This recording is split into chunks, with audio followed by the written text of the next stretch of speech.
Assalamualaikum warahmatullahi wabarakatuh.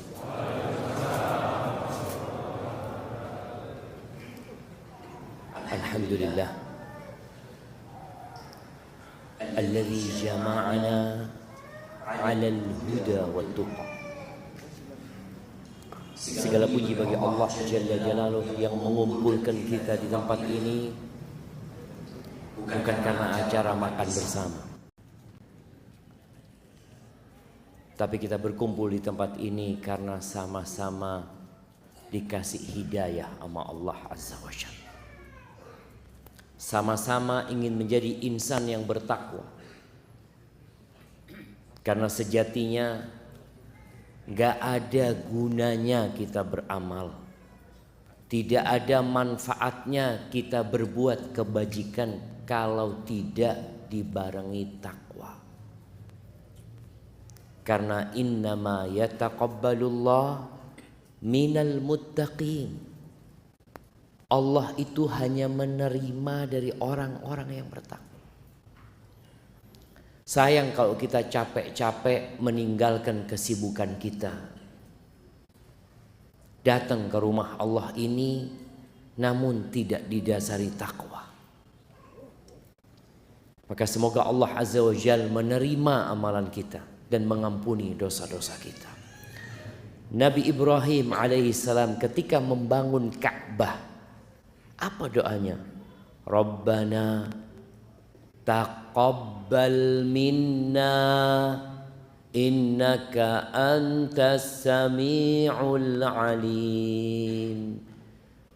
Nabi kekasih Allah beramal soleh yang dibangun rumah Allah, beliau mengatakan, wahai Rabb kami, terimalah dari kami, sesungguhnya Engkau Maha mendengar dan Maha tahu. Maka semoga Allah Azza wa Jalla mengampuni dosa-dosa kita dan menerima amalan kita. Allahumma salli wa sallim ala abdika wa rasulika habibina wa sayyidina Muhammad wa ala alihi wa ashabihi ajma'in. Ya Allah, semoga salawat dan salam, berkah dan nikmat senantiasa Engkau curahkan untuk hamba kekasih-Mu, untuk baginda Nabi kita Muhammad alaihi salatu wassalam, yang telah mengajarkan semua kebaikan. Beliau telah menjelaskan buat kita segala sesuatu yang dibutuhkan untuk perjalanan hidup kita menuju ke surga Allah Azza wa Jalla. Beliau manusia terindah yang pernah menginjakkan kakinya di muka bumi. Semoga kita dijadikan pengikutnya yang setia dan dimatikan di atas agama Allah. Semoga salat bersambung untuk keluarga beliau, untuk istri-istri beliau, untuk putra-putri beliau, dan untuk seluruh sahabat Nabi. Dan semoga Allah meridhai kita bersama mereka. Amma ba'd. Jamaah, siapa yang sedang seret rezekinya? Nah, Masya Allah, ada banyak yang seret rezekinya. Iya, kita jujur jamaah, jujur. Datang ke pom bensin, kok naik? Astagfirullah. Biasa dapat 1 liter, sekarang nggak sampai 1 liter. Ana baca juga bis-bis Patras Bungurasih ke Jember sepi, kata dia. Kenapa orang-orang pada tidak melakukan perjalanan? Ada orang-orang yang susah, tapi nggak semuanya. Ada orang-orang yang seneng. Ada yang kaya, ada yang miskin, ada yang pertengahan. Mau dibilang kaya, hampir kaya, mau dibilang miskin, ya udah miskin. Kayaknya lebih banyak yang kayak gitu. Ada yang miskin banget,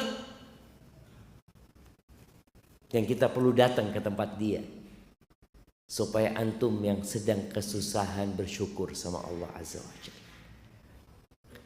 Kita tuh kalau ngelihat yang lebih kaya, yang ada tambah susah, tambah seneng, tambah susah.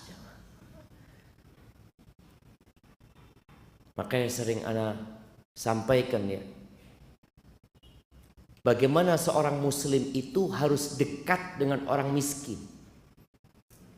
Kata siapa? Kata Nabi SAW. Nabi mengatakan kepada Abu Dzar sallallahu ala nabiyina wasallam, "Ausani khalili bisab'in." Aku dikasih wasiat oleh kekasihku dengan 7 perkara. Di antaranya, ausani bihubbil masakin waddunu minhum.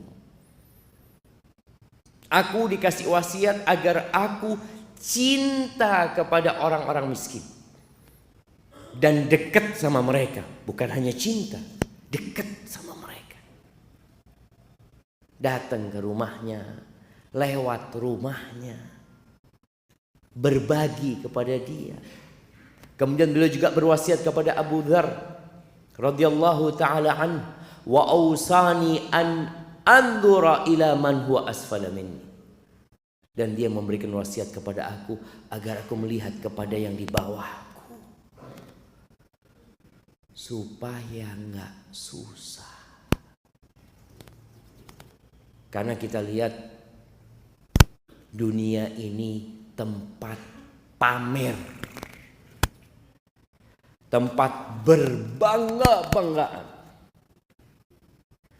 I'lamu, Allah mengatakan, ketahuilah, annamal hayatud dunya la'ibun wa lahwun wa zinatun wa tafakhurun bainakum wa takathurun fil amwali wal aulad. Kehidupan dunia itu hanya permainan, hanya senda gurau. Antum lihat orang main bola, serius jamaah dia jamaah, lari sana, lari sini. Mas, iki perak dolen mas. Iya. Dia serius untuk permainan, main-main untuk ibadah. Banyak yang kayak gitu jamaah. Ketika ibadah cepet-cepetan. Kehidupan dunia gitu. Wazina, perhiasan. Orang ingin berhias, coba kita lihat. Sebagian orang itu malu kalau bajunya podo. Loh, kok podo rapiku? Dia itu tidak kepingin gitu loh. Kepingin lain, kepingin tampil lebih bagus ya, seperti itu. Dan tempat berbangga-bangga. Kenapa kita dikasih wasiat supaya dekat sama orang miskin? Supaya nggak kena penyakit berbangga-banggaan. Itu kehidupan dunia. Banyak-banyakan harta. Banyak-banyakan harta. Mau dibawa kemana? Banyak-banyakan anak. Berapa anaknya? Baru 12. Langsung down kita. Anak cuma 2, ini 12. Kita kadang-kala di grup para ustadz, ada satu mengatakan, alhamdulillah anak punya anak yang ke-17. Masya Allah. Hadhil hayat dunia. Dan kita lihat, tidak semua yang kita inginkan kita dapatkan. Kalau keinginan semua kepingin jadi orang kaya. Siapa yang kepingin jadi orang miskin? Coba angkat tangan. Masya Allah. Kayaknya nggak ada jemaah. Yang miskin kepingin berubah, yang kaya kepingin tambah kaya. Ada orang kaya, anak kayaknya kebanyakan duitnya. Tidak ada jemaah. Yang ada, ya opo bisa nambah itu uang dia aja. Siapa yang ngatur rezeki? Apakah pemerintah Republik Indonesia mengatur rezeki rakyatnya? Tidak. Yang mengatur rezeki itu Allah Jalla Jalla. Jamaah rahimakumullah, ada yang ingin punya anak. Ini bicara rizki. Ada yang sudah punya anak kepingin nambah anak. Ada yang ingin anak laki-laki. Ya Allah, anak-anak perempuan semua Ustaz. Kapan ya punya anak laki? Cak lihat istri anak wis tuwe. Apa harus? Ada yang kepingin. Kita lihat ada orang kepingin punya anak laki-laki. Semuanya anaknya perempuan. Ada yang kepingin punya anak perempuan. Dia melihat, ya Allah, lanang meneh lahir. Astagfirullah. Ada yang mandul tidak punya anak. Siapa yang mengatur itu semua? Allah. Jangan sembarangan ke dokter. Kadang kala ada yang berangkat ke dokter. Oh, dokter ini hebat. Semua yang ke sana punya anak. Sukses. Antum tahu di Amerika ada seorang dokter yang ternyata puluhan anak itu pakai spermanya dia. Dia proses bayi tabung ya. Ya namanya ada orang-orang yang gak amanah. Dia datang, dokternya tahu ini spermanya gak bisa membuahi. Tapi kata dokter itu aman, masuk. Oh hamil, makasih banyak dok. Ternyata ditemukan itu pakai spermanya dia. Kita perlu berhati-hati. Ada jalan yang harus ditempuh. Di surat Asy-Syura ayat 49-50. Allah Azza wa Jalla mengatakan lillah mulkus samawati wal ard. Milik Allah kerajaan langit dan bumi. Bumi ini kecil jemaah dibandingkan dengan yang ada di langit sana. Itu milik Allah. Yang di langit kita melihat ada miliaran bintang-bintang. Subhanallah, ana membaca penjelasan ulama ya, yang membuat ana semakin yakin dengan kebesaran Allah SWT. Langit yang 7 lapis itu ternyata transparan. Dari satu langit ke langit selanjutnya.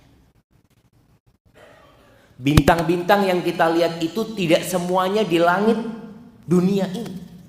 Sebagian ada di tempat-tempat yang tinggi sana. Dan nanti ketika orang masuk surga, itu akan dikasih seperti orang yang paling kaya di muka bumi ini 10 kali lipatnya. Kalau cuma surga itu sebesar bumi ini, tidak cukup coba. Anak ya Allah, apa mungkin nanti di planet-planet itu jadi surga ya?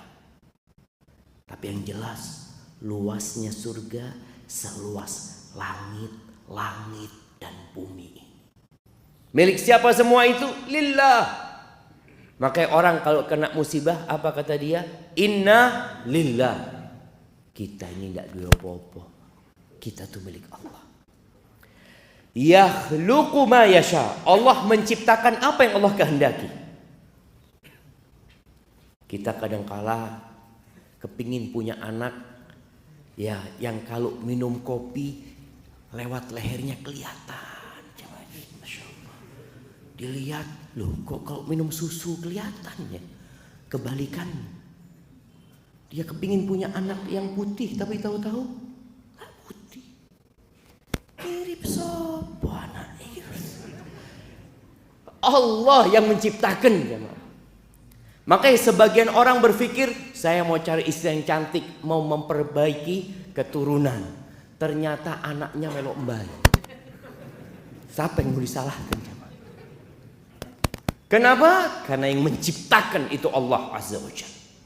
Lalu kata Allah, yahabu liman yasha inatha. Sebagian orang dikasih anak-anak perempuan semua.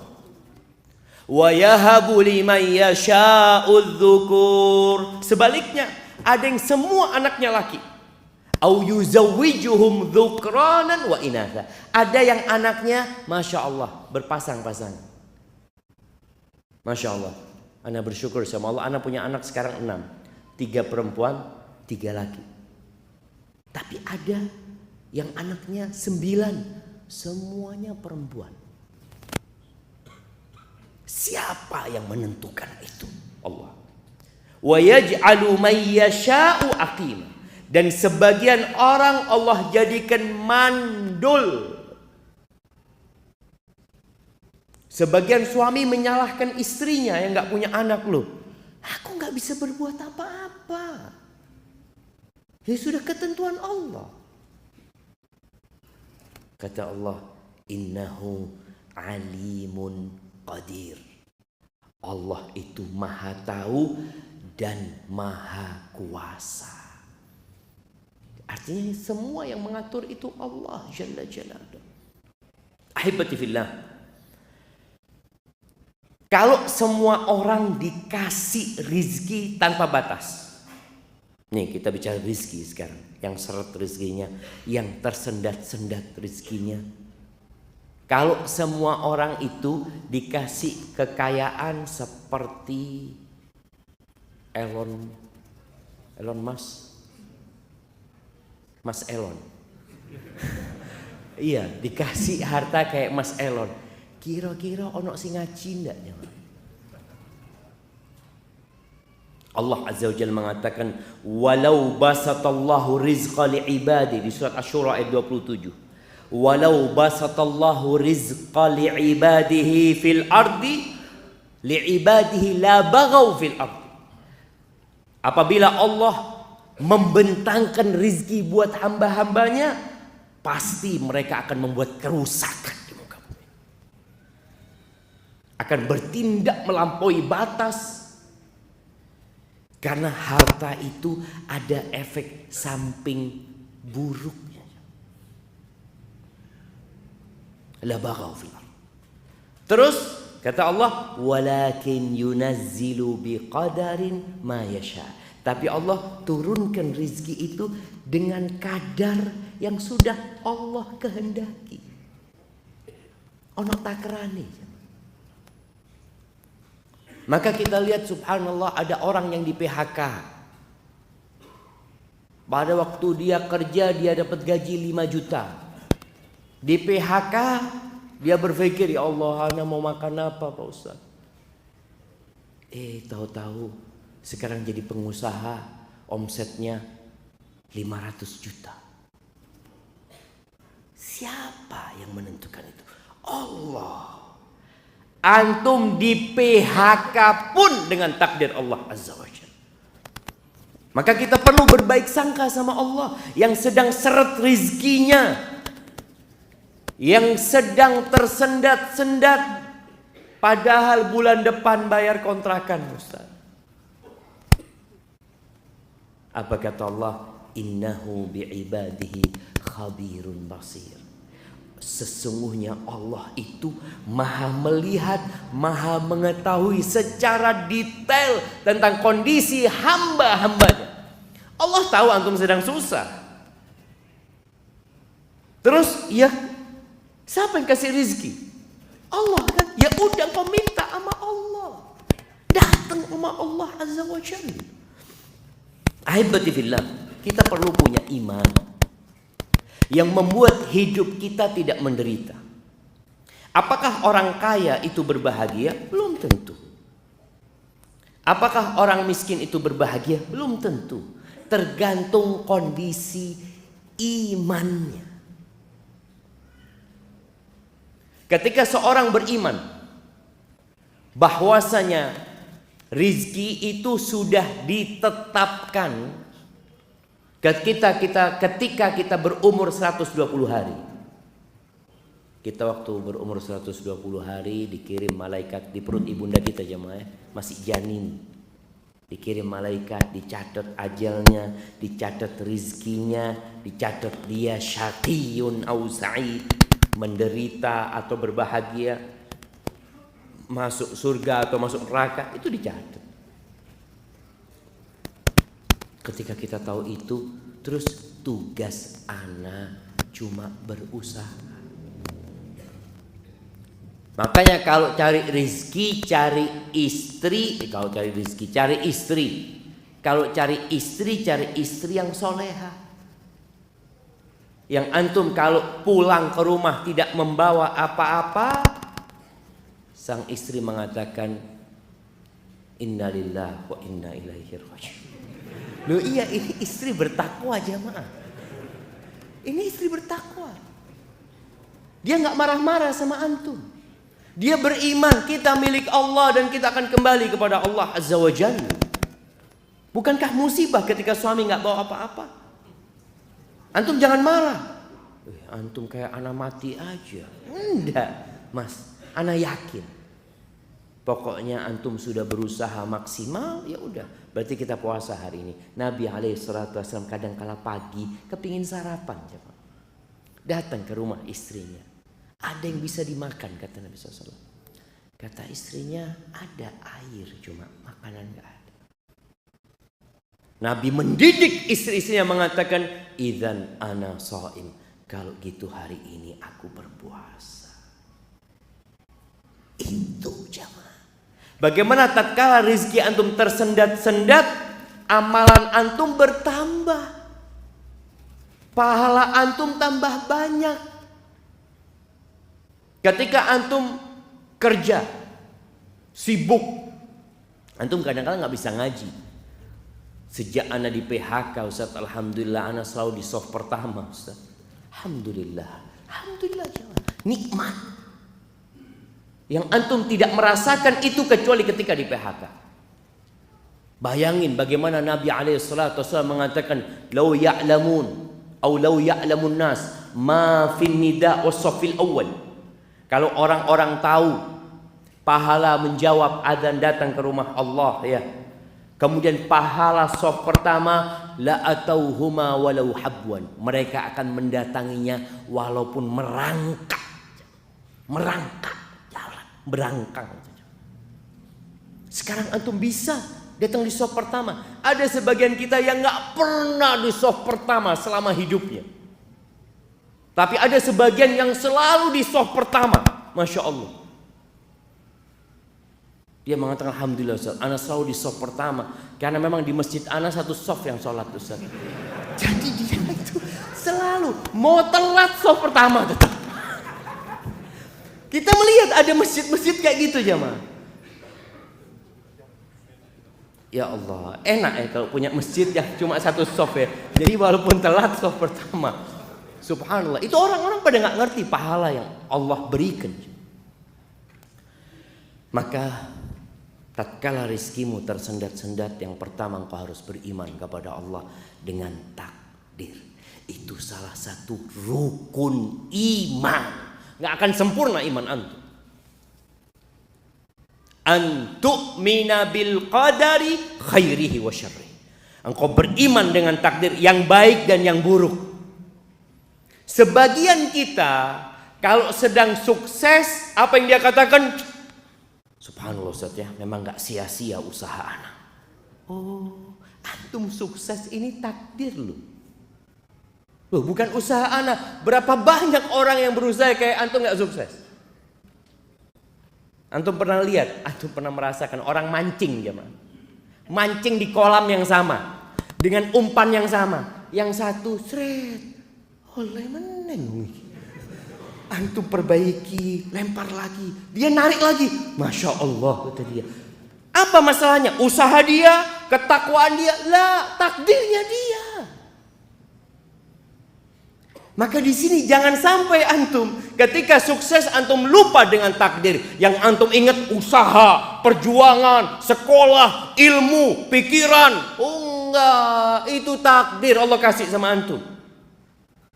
Apa kata Allah? Wa ma bikum min ni'matin faminallah. Tidak ada satupun nikmat yang ada pada diri kalian melainkan itu dari Allah Azza wa Jalla. Maka berimanlah antum. Ketika susah pun beriman. Sebagian orang kalau susah, iya, kayaknya memang takdir, Ustaz. Anda kemarin sukses bukan takdir. Enggak, Ustaz, itu memang Anda berjuang, Ustaz. Jemaah, tolong beriman. Kita beriman bahwasanya Allah telah menetapkan segala-galanya. Kemudian ketahuilah bahwa rizki dan ajal itu